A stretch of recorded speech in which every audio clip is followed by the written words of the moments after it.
Yeah, it's time for provocative and entertaining discussions. for real talk and dope conversation. I've been waiting for this all day. The Talk My Credo podcast. Get ready for the Talk My Credo podcast. Now, here's your host, Donte Credo. Yo, what is up, everybody? We are back in this thing. Welcome to another episode of the Talk My Credo podcast.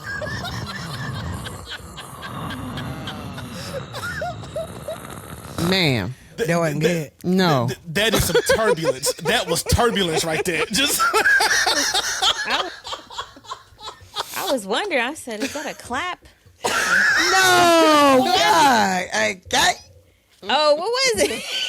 You know how Philip will be coming on and he be trying to sound like the crowd. He be like, Oh, okay. It don't sound like that. damn, when you got to explain it, it didn't work. yeah, you know, it was a good attempt, and I'm gonna keep it in there too. Rewind. Just action. Don't keep it in. Oh, what is up, y'all? I'm your boy Donte here with my family in the building. Dina Gray is here. KT is here. Keisha with the AK is here. And first and foremost, go ahead and give a little the real. There we go. We'll do the real one. You didn't want mine? No, I did not. You didn't want mine? That Appreciate was you. I love you. I love you so much. unsolicited, man. Unsolicited. But shout out to the birthday girl, Keisha with the AK with the birthday. Birthday girl. What's up for the birthday girl? My birthday is up. What's up for the birthday girl? Hey. I could have done that one. Burn, burn, burn, burn. Yep. See, Appreciate yes, you. yes, Yeah, stick to that yes, one. yes. Stick to that one, yes. That is your lane for sure. Y'all know what? I'm not gonna do this.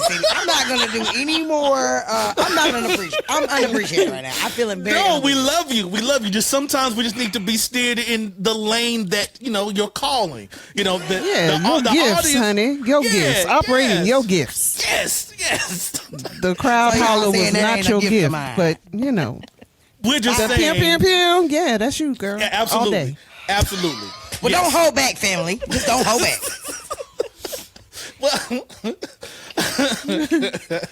But yeah, shout out to Baby K with the AK with a birthday, and she is out of here. So we are going to treasure this time because we may not see her for 3 months. So Baby, when she vacate, she vacate. she is out of here, boy. Oh, nah.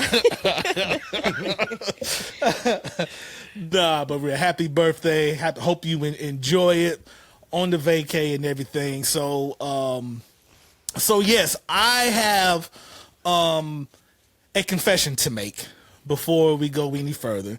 It's more like an apology because I feel like such a fool. A few pods ago when we was covering the BET Awards, and I was asking who Tierra Whack was, and I feel like such a fool because she just dropped, which crazy enough, like shortly after that episode, she dropped a mixtape called Wax Museum. And I was like, where have I been? Where have I been? Where you been?